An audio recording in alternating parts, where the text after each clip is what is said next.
Hello everyone, स्वागत है फिर से एक नए वीडियो में।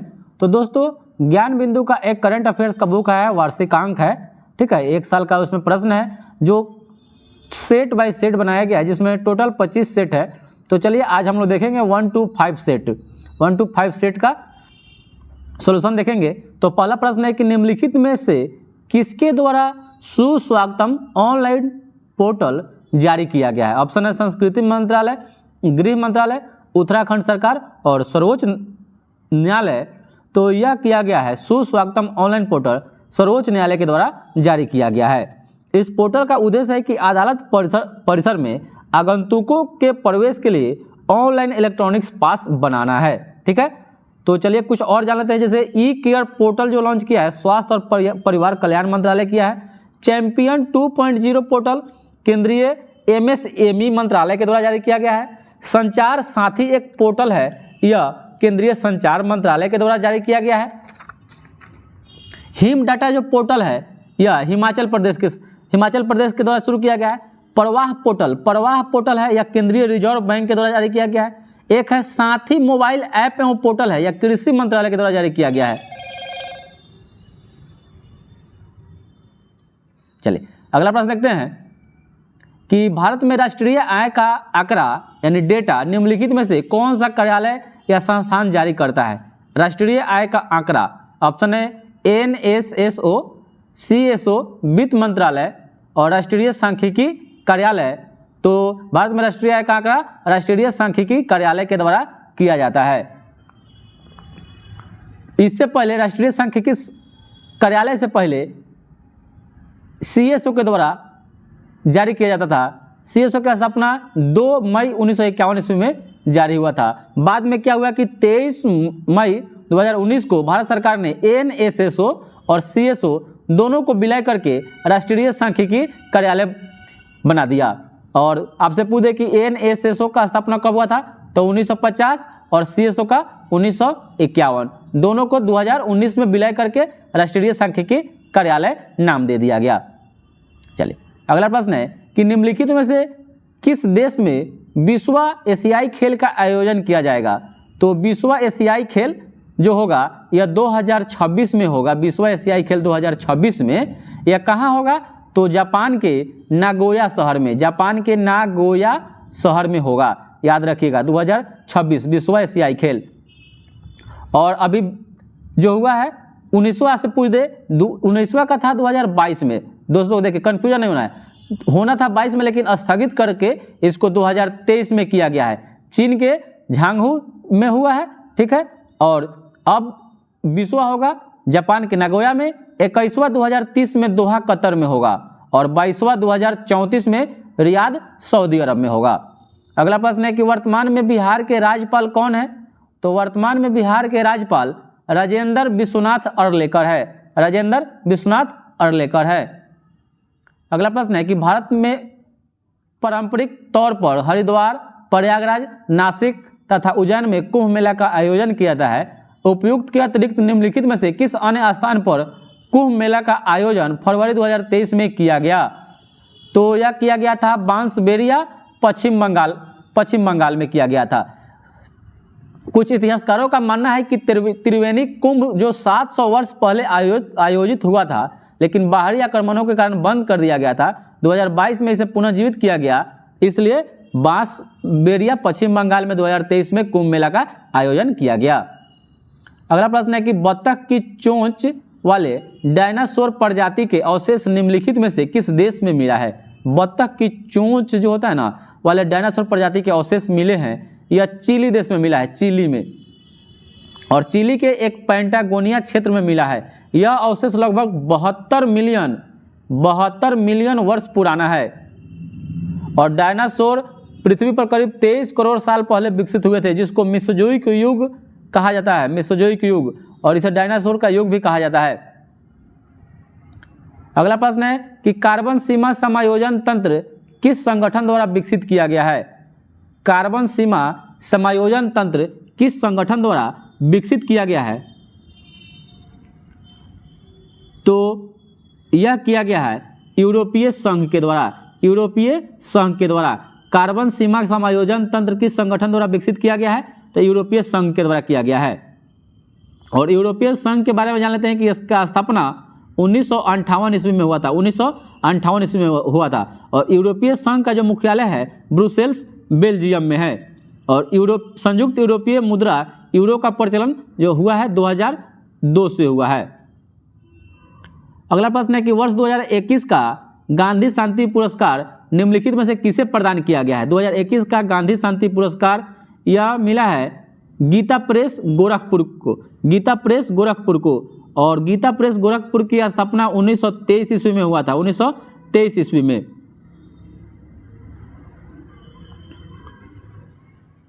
चलिए, और गांधी शांति पुरस्कार की स्थापना 1995 में गांधी जी की 125वीं जयंती के उपलक्ष्य में किया गया था। और अब 2021 में गीता प्रेस को मिला है। 2020 में शेख मुजीबुर रहमान बांग्लादेश के जो है उन्हीं को दिया गया। अगला प्रश्न है कि निम्नलिखित में से किसे भारतीय ओलंपिक संघ की एथलीट कमेटी का अध्यक्ष नियुक्त किया गया है। तो यह किया गया है मैरी कॉम को। मैरी कॉम भारतीय ओलंपिक संघ की एथलीट कमेटी की अध्यक्ष बनाया गया है। और भारतीय ओलंपिक संघ का जो स्थापना हुआ था 1927 में इसका गठन किया गया था, 1927 में गठन किया गया था। 10वां नंबर प्रश्न है कि 2023 में विश्व कैंसर दिवस का थीम क्या रखा गया है। तो विश्व कैंसर दिवस 4 फरवरी को मनाया जाता है।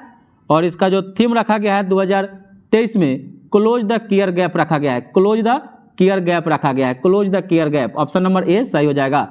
अगला प्रश्न है कि महिला विश्व मुक्केबाजी चैंपियनशिप 2023 का शुभंकर किसे बनाया गया है। तो 2023 में विश्व मुक्केबाजी महिला चैंपियनशिप का जो शुभंकर बनाया गया है यह बीरा को बनाया गया है, बीरा। और बीरा क्या है, एक चीता का नाम है, चीता।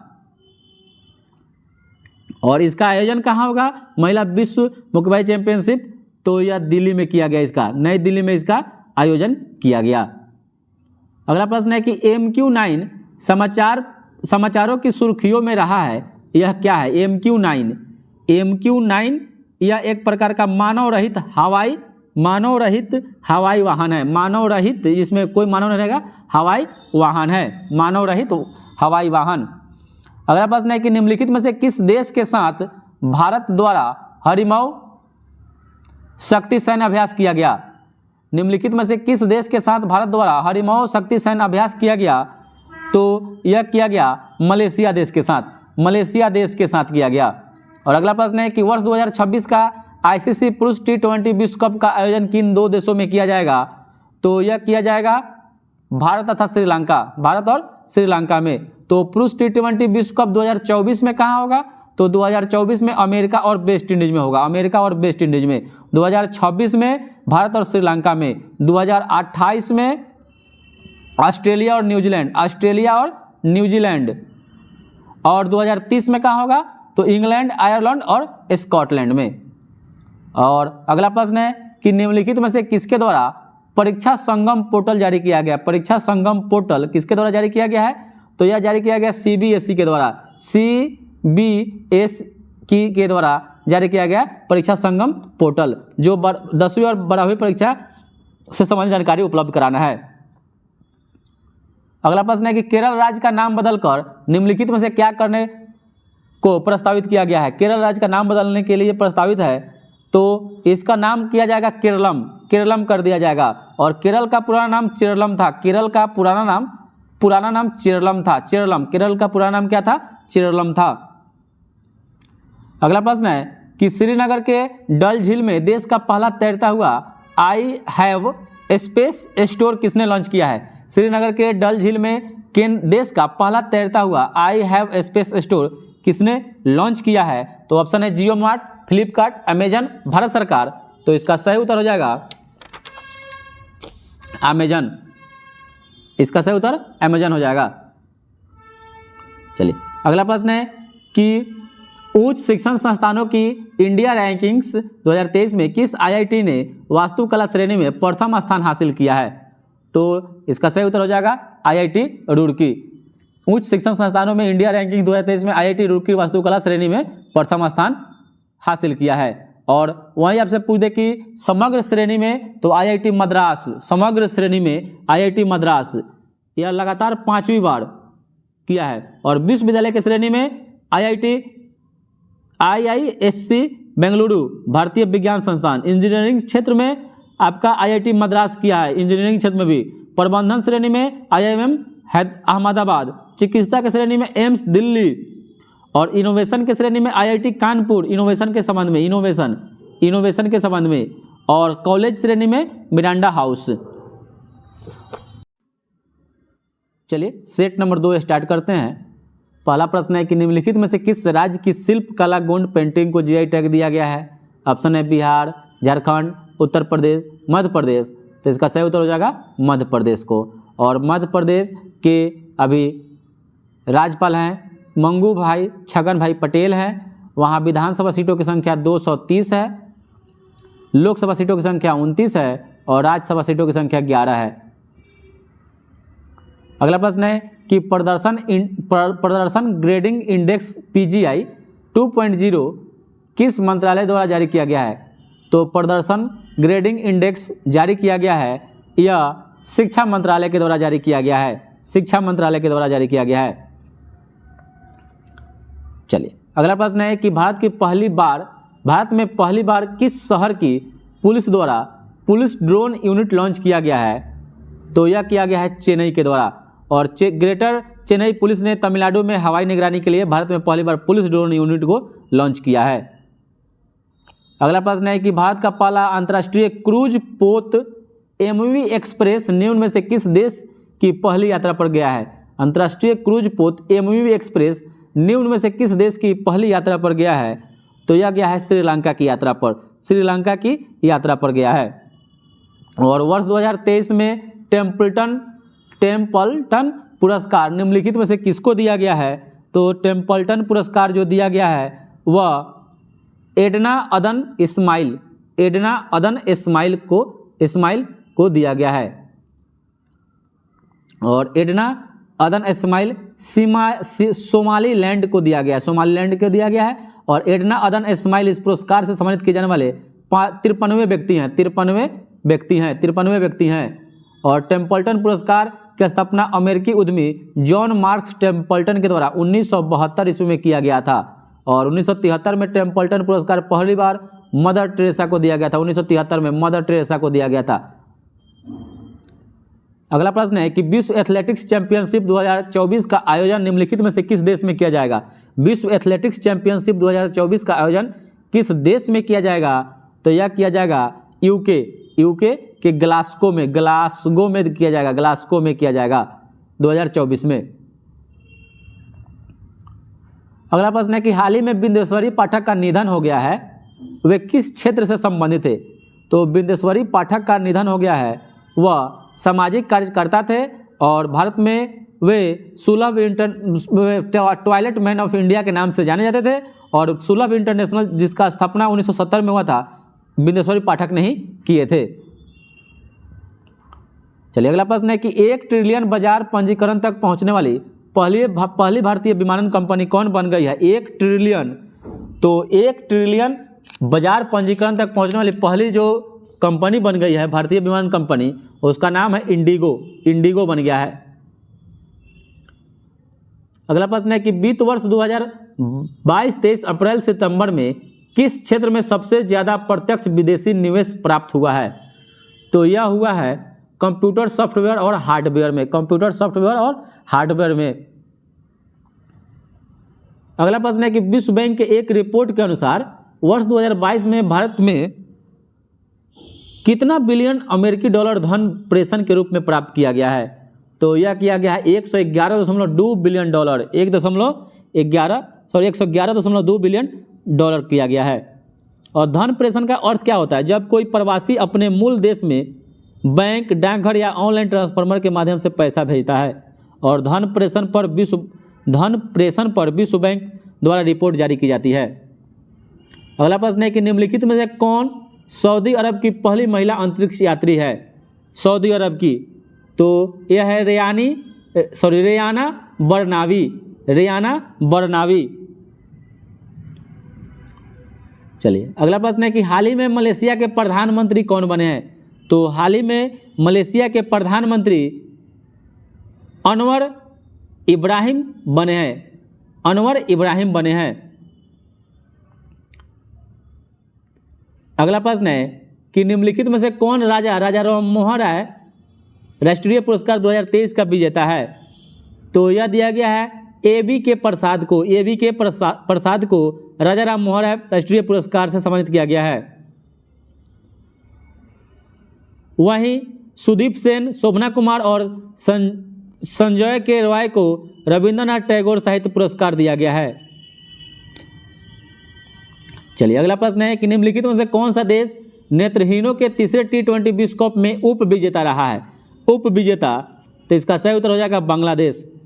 बांग्लादेश फाइनल हुआ था बेंगलुरु में, विजेता भारत तीसरी बार बना और उप विजेता बांग्लादेश। इसके ब्रांड एम्बेसडर कौन है?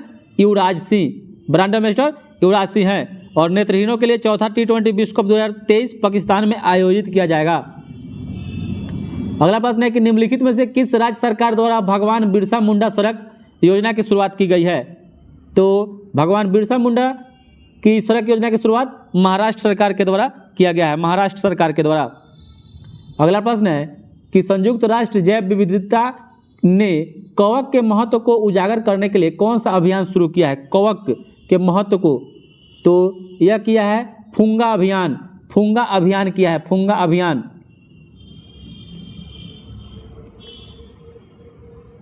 चलिए सेट नंबर तीसरा देखते हैं कि कोवैक्सीन निम्नलिखित में से किस प्रकार की वैक्सीन है? कोवैक्सीन निम्नलिखित में से किस प्रकार की वैक्सीन है? तो इसका सही उत्तर हो जाएगा इनएक्टिवेटेड पैथोगेन बेस्ड है।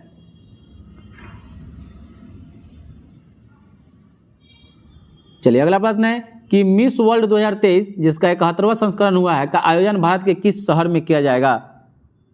तो यह किया जाएगा श्रीनगर में किया जाएगा। और भारत की तरफ से अब तक 6 महिलाओं ने मिस वर्ल्ड का खिताब जीता है। रीता फारिया 1966 में, ऐश्वर्या राय 1994 में, डायना हेडन 1997 में, युक्ता मुखी 1999 में, प्रियंका चोपड़ा 2000 ईस्वी में और मानुषी छिलर 2017 में। वहीं मिस वर्ल्ड का प्रतियोगिता की शुरुआत 1951 ईस्वी में शुरू हुई थी। वहीं मिस यूनिवर्स 2023 सियानिस पलासियोस निकारागुआ के हैं और मिसेज वर्ल्ड 2022 में सरगम कौशल बने थे और फेमिना मिस इंडिया 2023 नंदिनी गुप्ता राजस्थान की बनी थी। अगला प्रश्न है कि राष्ट्रीय न्यायिक विज्ञान विश्वविद्यालय का पहला विदेशी परिसर किस शहर में स्थापित किया जाएगा? तो यह किया जाएगा जिंजा में, युगांडा। जिंजा में किया जाएगा, जो कहाँ है? युगांडा में है। और राष्ट्रीय न्यायिक विज्ञान विश्वविद्यालय NFSU की स्थापना 2020 में किया गया है। और युगांडा की राजधानी कंपाला है, वहाँ का मुद्रा शिलिंग है, वहाँ के प्रधानमंत्री हैं रोबिना नवांजा। अगला प्रश्न है कि हाल ही में भारत के किस शहर में अंडर वाटर मेट्रो रेल का संचालन शुरू किया गया है? अंडर वाटर मेट्रो रेल का संचालन यह कोलकाता में किया गया है और यह परियोजना हुगली नदी के नीचे बनाया जा रहा है। हुगली नदी के नीचे बनाया जा रहा है। और कलकत्ता मेट्रो की शुरुआत 1984 में हुई थी और यह भारत की पहली मेट्रो परियोजना थी। और वाटर मेट्रो सेवा सर्वप्रथम कोची केरल में शुरू किया गया। अगला प्रश्न है कि 9वां ICC महिला T20 क्रिकेट विश्व कप का आयोजन किस देश में किया जाएगा? तो यह किया जाएगा बांग्लादेश में। कहाँ, कब? तो 2024 में। चैंपियंस ट्रॉफी 2025 में पाकिस्तान में होगा। चैंपियंस ट्रॉफी 2029 भारत में होगा। ICC महिला एक दिवसीय क्रिकेट विश्व कप 2025 ये भी भारत में होगा। अंडर 19 पुरुष T20 वर्ल्ड कप 2024 दक्षिण अफ्रीका में। अंडर 19 महिला T20 वर्ल्ड कप 2025 मलेशिया और थाईलैंड में होगा। और 2023 में आयोजित ICC महिला T20 क्रिकेट विश्व कप का विजेता ऑस्ट्रेलिया बना है। और पुरुष का भी अब की बार वनडे का बन गया भारत को हराकर 6ठी बार। अगला प्रश्न है कि निम्नलिखित में से किस मंत्रालय द्वारा ई-सार्स ऐप लॉन्च किया गया? ई-सार्स ऐप ग्रामीण विकास मंत्रालय के द्वारा लॉन्च किया गया है। इस ऐप का मुख्य उद्देश्य है कि स्वयं सहायता समूह की महिलाओं द्वारा बनाए गए उत्पादों को ई-कॉमर्स से जोड़ना है। ई-कॉमर्स से जोड़ना है।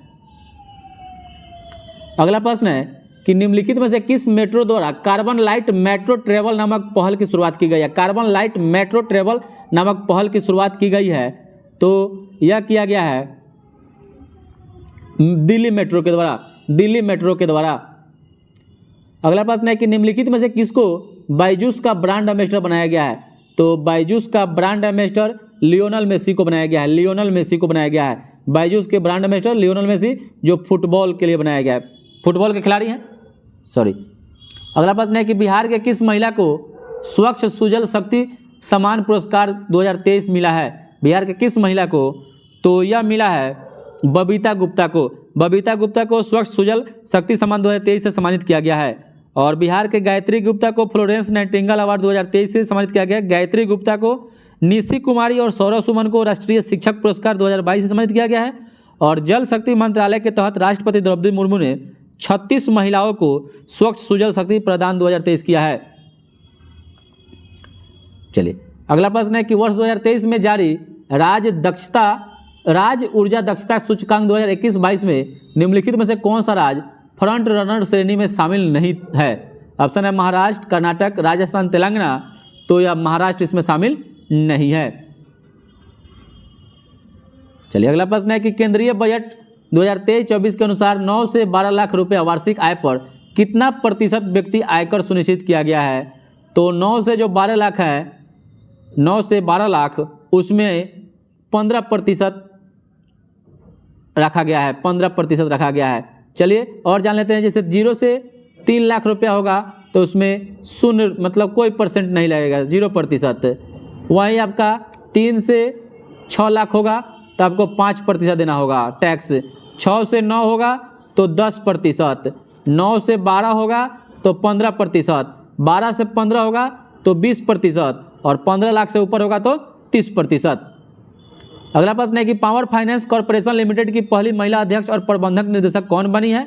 तो पावर फाइनेंस कॉर्पोरेशन लिमिटेड की पहली महिला अध्यक्ष बनाया गया है परमिंदर चोपड़ा को, परमिंदर चोपड़ा को बनाया गया है।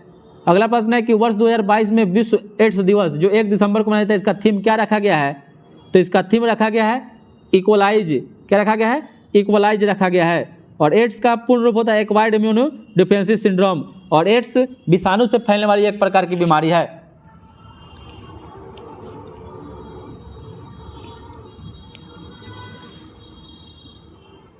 अगला प्रश्न है कि महिला विश्व मुक्केबाजी चैंपियनशिप 2023 में भारत ने कितना स्वर्ण पदक जीता है।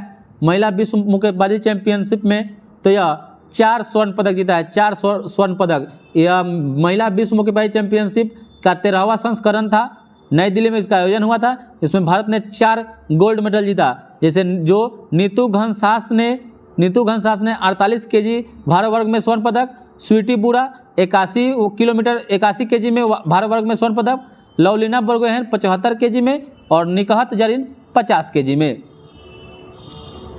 अगला प्रश्न है कि निम्नलिखित कथनों पर विचार कीजिए। इंटरनेशनल बिग कैट अलायंस को गृह मंत्री अमित शाह द्वारा लॉन्च किया गया है।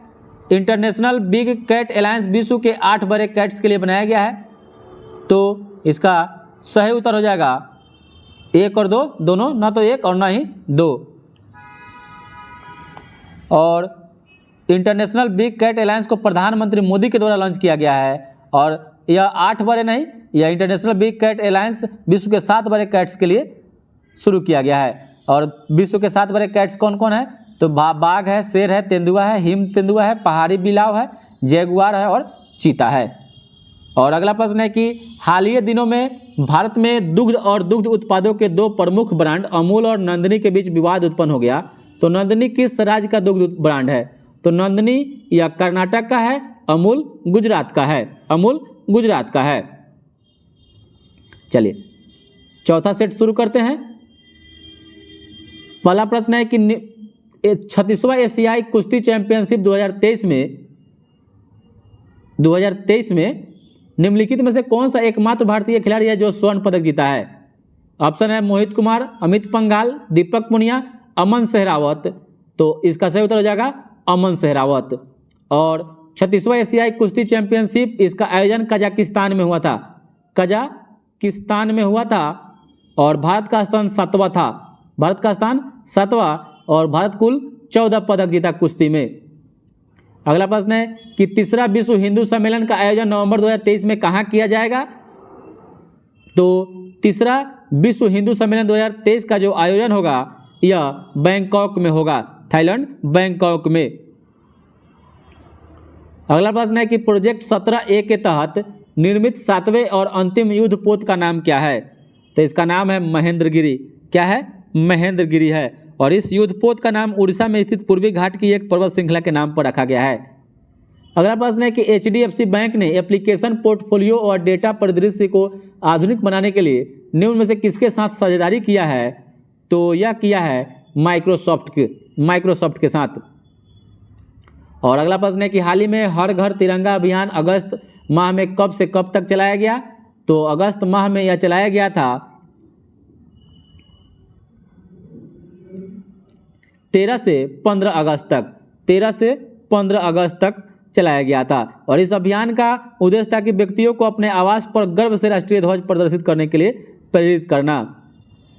अगला प्रश्न है कि प्रधानमंत्री नरेंद्र मोदी द्वारा भारत 6G परियोजना की शुरुआत वर्ष 2023 में कब किया गया? 6G परियोजना की शुरुआत तो यह किया गया 22 मार्च 2023 को। और भारत 6G परियोजना 2 चरणों में वर्ष 2030 तक लागू कर लेगा। और TBPS की स्पीड के साथ 6G की स्पीड 5G की तुलना में 100 गुना अधिक होगा, 100 गुना अधिक होगा। और भारत का पहला कृषि डेटा एक्सचेंज कहाँ लॉन्च किया गया? भारत का पहला कृषि डेटा एक्सचेंज कहाँ लॉन्च किया गया? तो यह किया गया हैदराबाद में किया गया। अगला प्रश्न है कि जॉर्जिया के गवर्नर ब्रायन केम्प ने किस माह को हिंदू विरासत माह के रूप में मनाने की घोषणा किया है? तो यह किया है अक्टूबर माह में। अक्टूबर माह को जॉर्जिया के गवर्नर ब्रायन केम्प ने हिंदू विरासत माह के रूप में मनाने की घोषणा की है। तो इसका सही उत्तर हो जाएगा अक्टूबर। अगला प्रश्न है कि निम्नलिखित में से कौन सा देश अपनी पहली हाइपरसोनिक मिसाइल फतह का परीक्षण किया है? फतह का तो यह किया है ईरान देश, फतह ईरान किया है, ईरान।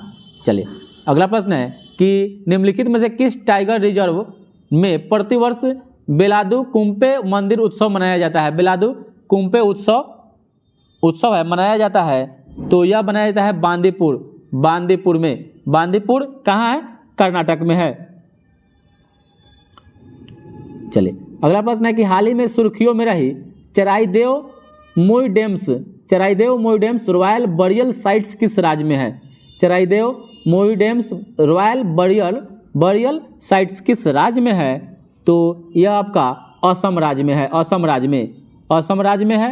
और यह साइट्स असम और पूर्वोत्तर में 1228 से लेकर 1826 ईस्वी तक शासन करने वाले अहोम वंश के शासकों से संबंधित है। अहोम वंश के शासकों से संबंधित है। अगला प्रश्न है कि बेस एडिटिंग पद्धति से निम्नलिखित में से किस रोग का इलाज किए जाने की संभावना व्यक्त की जा रही है? बेस एडिटिंग पद्धति से तो इसका किया जा रहा है एक्यूट लिम्फोब्लास्टिक ल्यूकेमिया आमतौर पर एक ब्लड कैंसर है, उसी की मतलब चर्चा की जा रही है कि इससे इलाज हो सकती है बेस एडिटिंग पद्धति से। अगला प्रश्न है कि 11वीं विश्व शहरी फोरम की बैठक कहाँ आयोजित की गई? 11वीं विश्व शहरी फोरम की बैठक यह किया गया पोलैंड में किया गया। अगला प्रश्न है कि हाल ही में मैतेई तथा कुकी जनजाति के बीच हिंसा किस राज्य में देखने को मिली? तो यह देखने को मिला था मणिपुर राज्य में। याद रखिएगा कुकी जनजाति और मैतेई दोनों मणिपुर में पाई जाती है। अगला प्रश्न है कि राष्ट्रीय पाठ्यचर्या फ्रेमवर्क के ड्राफ्ट के अनुसार शैक्षणिक वर्ष में शिक्षा के सभी चरणों में कितने स्कूल दिवस करने का प्रस्ताव रखा गया है? तो यह रखा गया है 180 दिन का। अगला प्रश्न है कि निम्नलिखित में से किस शहर को यूनेस्को ने विरासत खतरे की सूची में शामिल करने की सिफारिश की है? किस शहर को यूनेस्को ने विरासत खतरे की सूची में शामिल करने की सिफारिश की है? तो यह किया है वेनिस को। वेनिस। यूनेस्को ने वेनिस शहर को विरासत खतरे की सूची में शामिल करने की सिफारिश की है। विवादित दक्षिणी चीन सागर के टाइटन द्वीप पर चीन द्वारा एक हवाई पट्टी का निर्माण किया जा रहा है। ये भी बात याद रखिएगा। चलिए अब सेट नंबर 5 देखते हैं। अगला प्रश्न है कि लंदन में स्थित इंडिया क्लब इंडिया हाउस को वर्ष 2023 में किस दिन तक बंद करने की घोषणा की गई है? ऑप्शन है 17 सितंबर, 17 अक्टूबर, 17 नवंबर और 17 दिसंबर। तो यह किया गया है 17 सितंबर को। और इंडिया क्लब की स्थापना यानी इंडिया हाउस की स्थापना श्याम जी कृष्ण वर्मा के द्वारा 1905 ईस्वी में किया गया था। और इंडिया क्लब के संस्थापक सदस्यों में कृष्ण मेनन भी शामिल थे, जो यूके के पहले भारतीय उच्चायुक्त थे। और विक्टोरिया शैली तथा लाल ईंटों वाला यह क्लब 1946 में एक भारतीय रेस्टोरेंट के रूप में भी कार्य कर रहा था। अगला प्रश्न है कि बहुपक्षीय मलाबार नौसैनिक अभ्यास के 27वें संस्करण की मेजबानी किस देश के द्वारा किया गया? तो यह किया गया था ऑस्ट्रेलिया के द्वारा। ऑस्ट्रेलिया द्वारा पहली बार मलाबार नौसैनिक अभ्यास के 27वें संस्करण की मेजबानी किया है। यह अभ्यास सिडनी के पास ऑस्ट्रेलिया के पूर्वी तट पर संपन्न हुआ। चलिए अगला प्रश्न है कि गैर लाभकारी संगठन एक्शन फॉर नेचर ने भारत के कितने युवाओं को इंटरनेशनल यंग इको हीरो पुरस्कार 2023 से सम्मानित किया है? तो है 5 युवाओं को। अगला प्रश्न है कि केंद्र सरकार ने बाढ़ प्रभावित क्षेत्रों में वास्तविक समय की जानकारी प्रदान करने के लिए कौन सा ऐप लॉन्च किया है? तो उस ऐप का नाम है फ्लड वॉच। चलिए अगला प्रश्न है कि भारत सरकार ने सड़क परिवहन और राजमार्ग मंत्रालय द्वारा भारत का new car assessment programme Bharat NCAP शुरू करने का मुख्य उद्देश्य क्या है? तो इसका मुख्य उद्देश्य है कि वाहनों की सुरक्षा प्रणाली के लिए मूल्यांकन करना। इसका ऑप्शन नंबर 20 सही हो जाएगा, वाहनों की सुरक्षा प्रणाली का मूल्यांकन करना। और यह 1 अक्टूबर 2023 से ही लागू हो गया। अगला प्रश्न है कि निम्नलिखित में से किसकी अध्यक्षता में NCERT पाठ्य पुस्तकों को संशोधित करने के लिए एक समिति का गठन किया गया है? तो यह किया गया है MC पंत की अध्यक्षता में। और इस समिति में कुल 19 सदस्य हैं। चलिए अगला प्रश्न है कि केंद्रीय जांच ब्यूरो CBI आधिकारिक तौर पर इंटरपोल ग्लोबल अकादमी नेटवर्क का कौन सा सदस्य बना है? तो यह बन गया है 10वां सदस्य। इंटरपोल ग्लोबल अकादमी नेटवर्क की स्थापना 2019 में किया गया था। और इंटरपोल के ग्लोबल कॉम्प्लेक्स फॉर इनोवेशन का मुख्यालय सिंगापुर में है। कहाँ है? सिंगापुर में है। और इंटरपोल की स्थापना 7 सितंबर 1923 को हुआ था। इसका मुख्यालय लियोन्स फ्रांस में है। इसमें सदस्य देशों की संख्या 195 है। और इसके अभी अध्यक्ष हैं अहमद नासिर अल रईसी। अगला प्रश्न है केंद्रीय मंत्री भूपेंद्र यादव ने resource efficiency circular economy industry coalition का शुभारंभ कहाँ से किया है? तो यह किया है चेन्नई से। अगला प्रश्न है कि हाल ही में G20 महिला सशक्तिकरण बैठक का आयोजन कहाँ किया गया है? G20 महिला सशक्तिकरण का बैठक तो यह गांधीनगर में किया गया है। गांधीनगर गुजरात में किया गया है।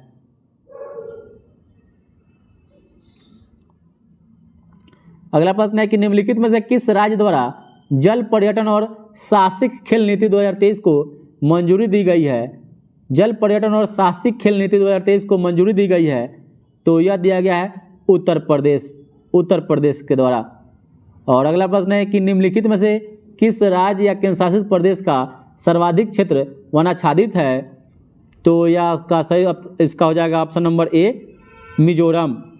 17वीं भारत वन रिपोर्ट 2021 के अनुसार मिजोरम सर्वाधिक वन प्रतिशत वाला राज्य है। और सर्वाधिक वन प्रतिशत वाला राज्य है मिजोरम जो 84.53% है। उसके बाद अरुणाचल प्रदेश है 79.33। उसके बाद मेघालय है 76%। वहीं आपका केंद्र शासित प्रदेश में आ जाएगा तो लक्षद्वीप है 90.33। अंडमान निकोबार है 81.75। और अगला प्रश्न है कि विश्व का सबसे पहला देश कौन सा है जिसने प्लास्टिक बैग पर प्रतिबंध लगा दिया है। प्लास्टिक बैग पर प्रतिबंध लगाने वाला दुनिया का पहला देश बन गया है न्यूजीलैंड। और अगला प्रश्न है कि एशियाई पैरा गेम्स 2023 में एक ही संस्करण में 2 स्वर्ण पदक जीतने वाले पहले भारतीय कौन बने हैं पैरा गेम्स में? तो इनका नाम है अंकुर धामा। अंकुर धामा और यह भाला फेंक खेल खेलते हैं, यानी जेवलिन थ्रो करते हैं। अंकुर धामा,